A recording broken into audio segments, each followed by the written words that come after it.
सबसे पहले आपको खबर दें, कराची एयरपोर्ट के बाहर चीनी इंजीनियर्स पर खुदकुश हमले का मुकदमा दर्ज कर लिया गया है। इस बारे में मजीद तफसीलात जानने के लिए राबता किया है जियो न्यूज़ के नुमाइंदे काशिफ मुश्ताक से। काशिफ, किसकी मुद्दत में ये मुकदमा दर्ज किया गया है, क्या मतन है FIR का?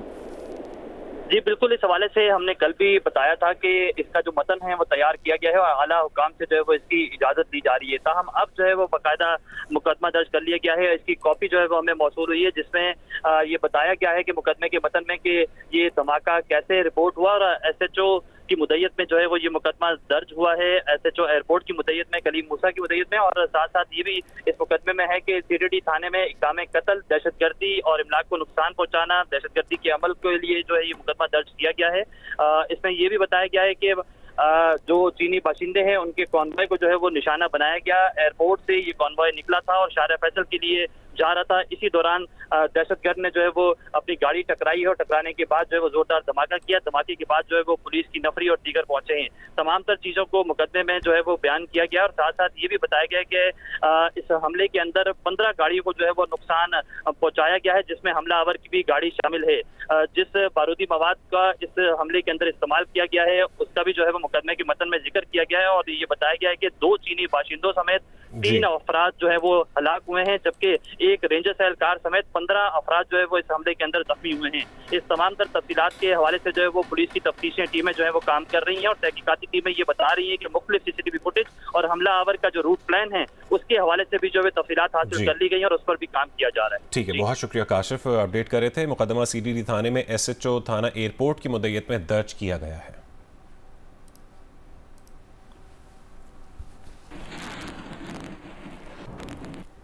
बिजली सार्फिन सिर्फ हुकूमत से नहीं प्राइवेट ऑपरेटर से भी बिजली खरीद सकेंगे। वफाकी काबीना की तवानाई कमेटी ने independent system and market operators policy की मंजूरी दे दी है।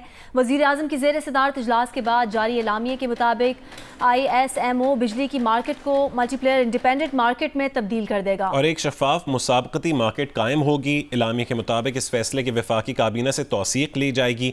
फैसले पर अमल दरामद के नतीजे में बिजली के निर्खों में कमी वाक़ होगी और हुकूमत के बिजली के वाहिद खरीदार का किरदार बतदरीज खत्म हो जाएगा।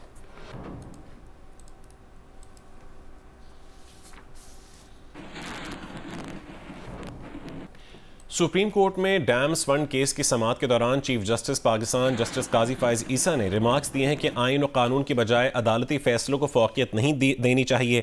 हमने हलफ आइन की बालादस्ती का उठाया है, अदालती फैसलों का नहीं। समाअत के दौरान एडिशनल अटॉर्नी जनरल ने अदालत को बताया कि डैम फंड में कोई खुर्द-बुर्द नहीं हुई।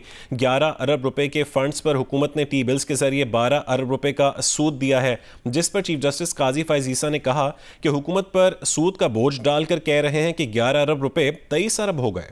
अदालती मुआविन और साबिक अटॉर्नी जनरल खालिद जावेद खान ने फंड्स हुकूमत को देने की मुखालफत करते हुए कहा कि अखबार में आया है कि एक सूबे की हुकूमत अरबों रुपए की गाड़ियां खरीद रही है, जिस पर चीफ जस्टिस ने कहा कि आपको अदालत में अखबार पढ़ने नहीं देंगे, सियासी बातों की बजाय आइन के तहत अदालत की मुआवनत करें। सुप्रीम कोर्ट ने वफाकी हुकूमत और वापडा से मुआवनत तलब करते हुए केस की मजीद समाअत जुम्मे तक मुलतवी कर दी।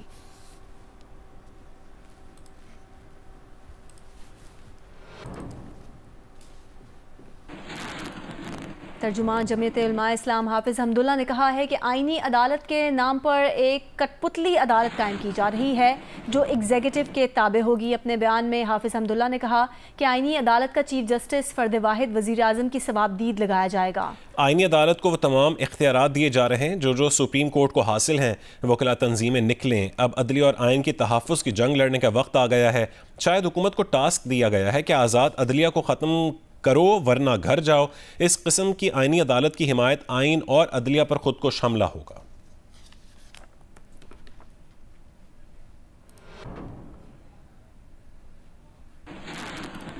अभी आपको लाहौर लिए चलते हैं। पीपल्स पार्टी के रहनुमा राजा परवेज अशरफ प्रेस कॉन्फ्रेंस कर रहे हैं कि एक बड़ी इम्पोर्टेंट कॉन्फ्रेंस होने जा रही है आपके मुल्क में, इस्लामाबाद में। वो आपका कैपिटल है, वहाँ पर वो जो SCO का इजलास होना है, जो एक बहुत इम्पोर्टेंट फोरम है पाकिस्तान के लिए भी और पूरे इस खिते के लिए। वहाँ आपके मेहमानों ने आना है, दूसरे मुल्कों के सरबराहान ने आना है, तो आप आगे ये ड्रामा लगा कर बैठे हो, तो ये कौन सी सियासत? इससे सियासत से अगर कोई किसी का ज़ाती शायद फ़ायदा हो सकता है, कि वो उसकी वाह वाह हो जाए या अखबार में उसकी खबरें लग जाएं या टेलीविज़न पे उसके नाम ज़्यादा आना शुरू हो जाए। लेकिन मैं अक्सर ये कहता हूँ उस पॉपुलैरिटी का कोई फ़ायदा नहीं है जिससे पाकिस्तान को नुकसान हो।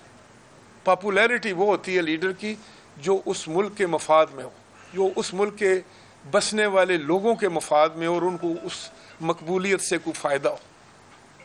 तो मैं ये अपने PTI के दोस्तों से भी ये गुजारिश करूँगा कि आप वक्त के लिहाज से देखा करें। आपके अगर आप SCO जो कॉन्फ्रेंस है उसको आप सबोटाज करना चाहते हैं, गैर मुल्की मेहमान अगर हमारे आए उनके सामने हम इस तरह का कोई अंदाज पेश करते हैं जिससे पाकिस्तान की बदनामी हो, तो लीडरशिप जो होती है, पॉलिटिकल वर्कर जो होता है, सबसे ज़्यादा मुकद्दम चीज़ उसकी नज़र में जो है उसकी अपने मुल्क की इज्जत होती है। जब मुल्क की इज्जत होगी, मुल्क का एहतराम होगा, तो हम सब काबिल एहतराम होंगे, काबिल इज्जत होंगे। तो मैं तो ये समझता हूँ कि ये बिल्कुल इस किस्म के रुझान जो है वो नहीं होने चाहिए। हमें इस मुल्क को इस वक्त आपस में मिल बैठने की ज़रूरत है, हमांगी की ज़रूरत है, इकट्ठा बैठ के कुछ सोचने, कुछ फिक्र करने की ज़रूरत है। बहुत बड़े चैलेंजेस हैं, उनसे ओहदा बरा। रहनुमा पीपल्स पार्टी राजा परवेज अशरफ लाहौर में प्रेस कॉन्फ्रेंस कर रहे हैं कि वज़ीर आला पंजाब मरीम नवाज से रियर एडमिरल अजहर महमूद की सरबराही में पाकिस्तान नेवल वॉर कॉलेज के वफ्द ने मुलाकात की है। इस मुलाकात में मरीम नवाज ने कहा है कि वे बेसूद मीटिंग कल्चर की बजाय अमल पर यकीन रखती हैं। वज़ीर आला पंजाब मरीम नवाज शरीफ ने वफ्द को CM इनिशिएटिव के बारे में खुद ब्रीफिंग दी और कहा कि पंजाब में आर्टिफिशियल इंटेलिजेंस यूनिवर्सिटी का आगाज़ जल्द कर रहे हैं। लाहौर में क्वालिटी हायर एजुकेशन के लिए मोहम्मद नवाज शरीफ IT सिटी का प्रोजेक्ट चंद महीने में शुरू हो जाएगा। उन्होंने कहा कि टेक्नोलॉजी के जरिए आगे बढ़ने की राहें तलाश कर रहे हैं। मईशत में बेहतरी के आसार तेज़ी से नुमायाँ हो रहे हैं। तालीम और सेहत हर फर्द का बुनियादी हक है। पंजाब का हर शहरी हुकूमत पंजाब का स्टेक होल्डर है। पाक नेवल वॉर कॉलेज के मेयार को दुनिया भर में तस्लीम किया जाना काबिल फ़ख्र है। वज़ीर आला मरीम नवाज़ ने सऊदी अरब, यमन, नाइजीरिया समेत दीगर ममालिक के नेवल अफसरान के सवालात के जवाब दिए।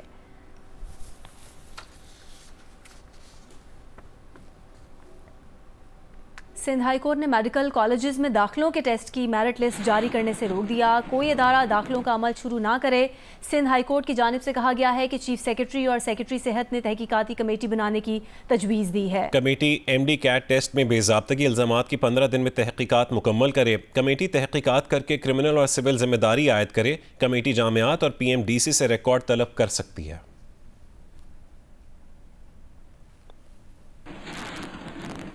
मुल्तान टेस्ट के तीसरे दिन पाकिस्तान ने 556 रन के जवाब में इंग्लैंड ने तगड़ा जवाब दिया है।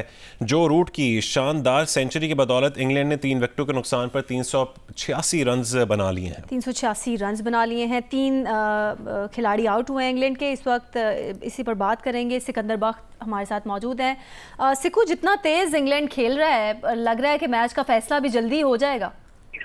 नहीं, देखो, फैसला इतने जल्दी होना नहीं कह सकते हम।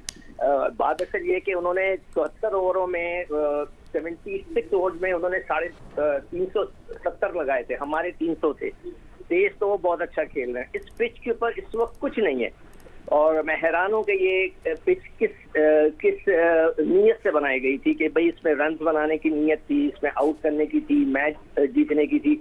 तो इसमें कुछ नजर नहीं आ रहा है सिवाय ये कि रन बनने के।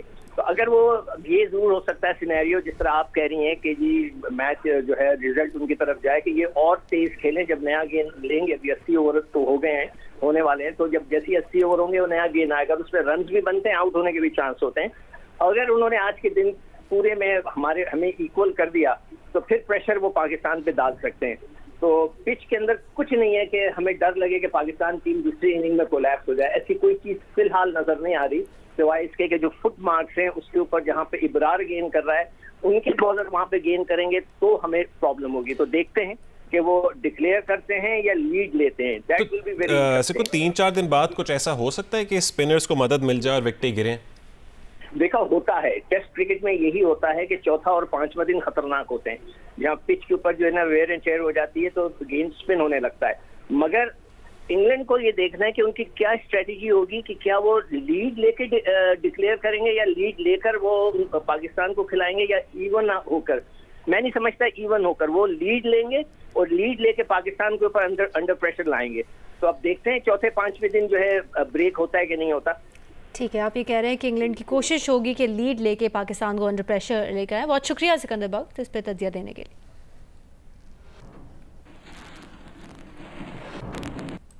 पाकिस्तान के नौजवान कोह पैमा शहरोज काशिफ ने तारीख रकम कर दी है। शहरोज काशिफ 8000 मीटर से बुलंद तमाम 14 चोटियां सर करने वाले कम उम्र तरीन पाकिस्तानी बन गए हैं।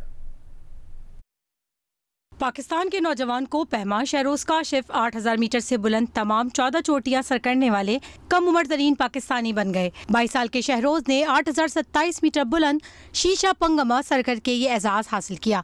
शहरोज सिरबाज खान के बाद 8000 मीटर से बुलंद तमाम 14 चोटियां सर करने वाले दूसरे पाकिस्तानी को पैमा है। शहरोज ने ब्रॉड पीक, कंचनजुंगा, लोटसे, मकालू, नागा पर्बत, गैशब्रम 1 और गैशब्रम 2, अन्नपूर्णा, दावलागिरी और चवायू को सर किया था। शहरोज गुज़िश्ता बरस पहाड़ पर हादसे के बाद शीशा पंगमा को सर करने से महरूम रह गए थे, जिसे आज उन्होंने सर कर लिया।